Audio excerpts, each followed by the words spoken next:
का निर्माण करना शुरू कर दिया। अब है कि जब इसने परिवार का निर्माण करना शुरू कर दिया, यहीं से इसने एक सोसाइटी क्रिएट कर लिया।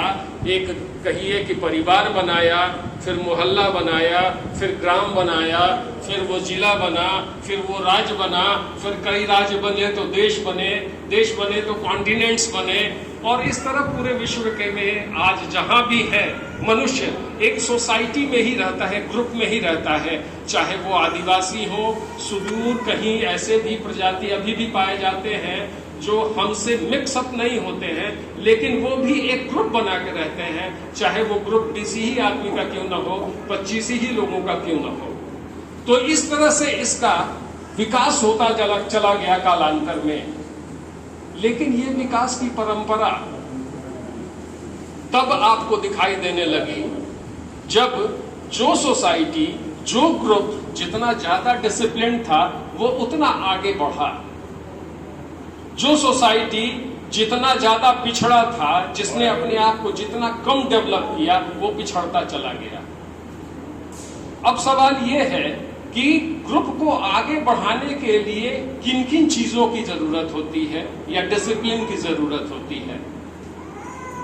तो मैंने तो यही देखा है कि डिसिप्लिन का मतलब होता है कि आप कुछ एथिक्स बनाएं, कुछ नियम बनाएं, कुछ कानून बनाएं, और हर चीज को बनाने के लिए कुछ स्पिरिचुअल ब्लेसिंग्स की भी जरूरत होती है।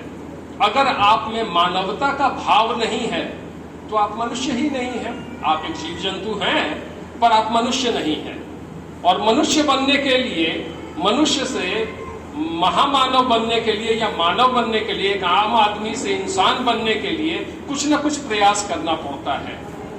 और आज के युग में आप ये देखेंगे कि हमारे पास भीड़ तो है, लोग तो हैं, दिखते इंसान हैं, पर उनमें मानवता का सही समावेश नहीं हो पाया। और जब इसका सही समावेश नहीं हो पाया तो इसका प्रभाव हर चीज पे पड़ा। इसका प्रभाव एजुकेशन पे भी पड़ा, इसका प्रभाव पॉलिटिक्स पे भी पड़ा, इसका प्रभाव बिजनेस पे भी पड़ा, इसका प्रभाव एनवायरनमेंट पे भी पड़ा, इसका प्रभाव आपको करप्शन में दिखाई देने लगा। हर जगह कुछ न कुछ मिलावट और कुछ न कुछ गलत चीजें दिखाई देने लगी। और इसको मिटाने के लिए मुझे लगता है कि ये प्राउडेस्ट ब्लॉक ऑफ इंडिया जो है, इसने एक बहुत बड़ी पहल की है। इस तरह की पहल जिसमें स्पिरिचुअलिटी को शामिल किया गया हो, जिसमें मानवता को शामिल किया गया हो। अभी सर ने कहा था, संतोषानंद अवधूत साहब ने कहा था कि अर्थ, वाकई अर्थ को हमने अनर्थ कर दिया है। Economics is the science of wealth. अर्थशास्त्र का सबसे पहला सिद्धांत अगर किसी ने दिया तो एडम स्मिथ ने, और एडम स्मिथ का बड़ा छोटा सा डेफिनेशन था, economics is the science of wealth. अब है कि यहां वेल्थ को हमने डिफाइन नहीं किया क्लियर कट। हम सीधा यही समझते हैं धन संपत्ति, लेकिन धन संपत्ति के साथ साथ अगर मोरालिटी आपके पास नहीं आई, अगर आपके पास बिजनेस एथिक्स नहीं आया, अगर आपके पास कोई डिसिप्लिन नहीं आया, आपके पास स्पिरिचुअलिटी नहीं आई, आपने अगर इन सारी चीजों में फर्क पैदा नहीं किया, तो ये अर्थ अनर्थ बन जाता है। और सच पूछिए, कॉलेजों में, स्कूल्स में हम जो भी शिक्षा दे रहे हैं वो शिक्षा सिर्फ पैसे कमाने की शिक्षा है। मोरालिटी और स्पिरिचुअलिटी से उसका कोई ताल्लुक नहीं है। हम एक ऐसा कंप्यूटर कहिए, एक ऐसा रोबोट तैयार कर रहे हैं जो पैसा अधिक से अधिक कमाए। गार्जियन से पूछें तो वो चाहते हैं कि मेरा बेटा उस जॉब में जाए जहां पैसा बहुत है, या पैसे कमाने के रास्ते बहुत हैं, जहां शोहरत बहुत है।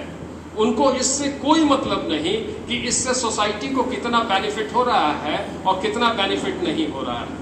कोई बिजनेसमैन अगर तैयार हो रहा है, चूंकि मैं कॉमर्स का शिक्षक हूं, तो बिजनेसमैन चाहता है कि हमारा प्रोडक्ट खूब बिके।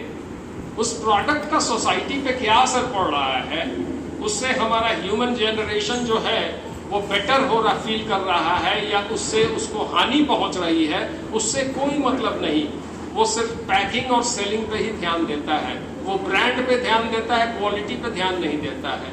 वो चाहता है बस हमें प्रॉफिट किस तरह से अर्न कर लिया जाए। स्टूडेंट जो है वो चाहता है किस तरह से 98% मार्क्स हमको आ जाए। शिक्षा का मूल उद्देश्य होता है आपको शिक्षित बनाना, बच्चों को शिक्षित बनाना। और शिक्षित बनाने का मतलब है कि जो भी सिखाया जा रहा है उसको आप इनकलकेट करें, उन सारी चीजों को सीख लें। लेकिन दिमाग दूसरी तरफ दौड़ रहा है, किस तरह से 97%, 98% मार्क्स आ जाए, सीखने की बात बिल्कुल दूर है। लेकिन ये प्राउडिज्म जो है ये इन्हीं बातों पे हमें खींच कर ला रहा है।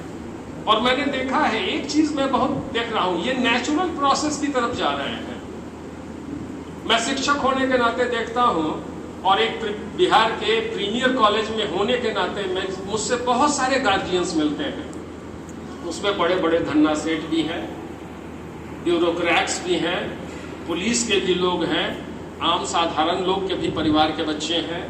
एक ऐसा आदमी जो कि पूरी तरह से करप्शन में लिप्त है, उनके भी बच्चे हमने देखे हैं। एक ऐसा आदमी जो हमेशा अच्छा काम करता है, उनके भी बच्चे हैं। एक ऐसा आदमी जिसने आज तक जिंदगी में कोई भी अच्छा काम नहीं किया है, वो भी अपने बच्चे को लेके आता है और कहता है सर इसका एडमिशन करा दीजिए और अच्छे से पढ़ा दीजिए। यानी कि बुरा से बुरा आदमी भी ये चाहता है कि हमारा बच्चा अच्छा बने, लेकिन अच्छा बनने का डिफिनीशन वो अच्छी तरह से नहीं समझ पा रहा है और ना ही अपने बच्चे को समझा पा रहा है। आज प्राउडिज्म की बात क्यों उठी? हमारे पास सब कुछ है, हमारे पास पैसा भी है, हमारे पास घर भी है, हमारा परिवार भी है, हमें किसी चीज की कमी नहीं है। लेकिन फिर भी अंदर से एक अशांति की भावना है। हमेशा कोई न कोई परेशानी लगी हुई है, कोई न कोई चिंता सता रही है। कल का कुछ न कुछ खौफ या भय हमारे मन में हमेशा बसा हुआ है। मैंने अभी अखबार में पढ़ा था कि इस लॉकडाउन पीरियड में दो बातें बड़ी अजीब हुई। एक बात तो यह हुआ कि इस लॉकडाउन पीरियड में पूरे विश्व में अरबपतियों की संख्या में 55 अरबपति और पैदा हो गए। इस लॉकडाउन पीरियड में 55 अरबपति बन गए। इसका आंकड़ा तो हमें दिखाया जा रहा है, लेकिन यह आंकड़ा नहीं बताया जा रहा है कितनों की सैलरी कट हो गई, कितनों का जॉब चला गया, कितने बेरोजगार हो गए, कितने भूखमरी के शिकार हो गए। ये सारे आंकड़े हमें नहीं दिखाए जाते हैं। और हिंदुस्तान में पहली बार ऐसा हुआ कि 2020 के अप्रैल महीने में पूरे हिंदुस्तान में एक भी कार नहीं बिकी। और कल का आप अखबार पढ़िए कि हिंदुस्तान में 2021 के मार्च महीने में रिकॉर्ड ब्रेक कार की बिक्री हुई। इसका मतलब क्या है? हम मटेरियलिस्टिक बहुत हो गए हैं। हम तभी रुकते हैं जब हम पे कोई आपदा आती है। और यह आपदा आती क्यों है? पर्यावरण से हम खिलवाड़ करते हैं। इस धरती पे जितने भी जीव जंतु हैं, आप सबों पे नजर दौड़ा के देखिए, सब अपने अपने काम में लगे हुए हैं। चाहे वो चूहा हो, वह चिड़िया हो, वो शेर हो, वो सांप हो, कोई भी जानवर को आप देख लीजिए, बकरी हो, गाय हो, वो अपने काम में लगी हुई है। पर्यावरण से बिल्कुल छेड़छाड़ वो नहीं करता है। लेकिन मनुष्य, चाहे वो अमेरिकन हो, चाहे वो इटालियन हो, चाहे वो चाइनीज हो, चाहे वो इंडियन हो, चाहे वो बिहारी हो, चाहे वो मद्रासी हो, हर जगह पर्यावरण से छेड़छाड़ करने वाला अगर एक जंतु है, एक जीव है, तो वो मनुष्य है। जहां जाता है पर्यावरण को तहस नहस कर देता है।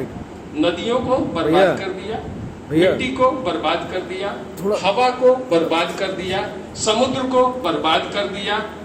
करप्शन इस तरह से लाया, मेंटल पोल्यूशन इस तरह से हमने फैलाया कि हमने हर चीज को बर्बाद किया है, आबाद किसी चीज को नहीं किया है। लेकिन महसूस अब करने लगे हैं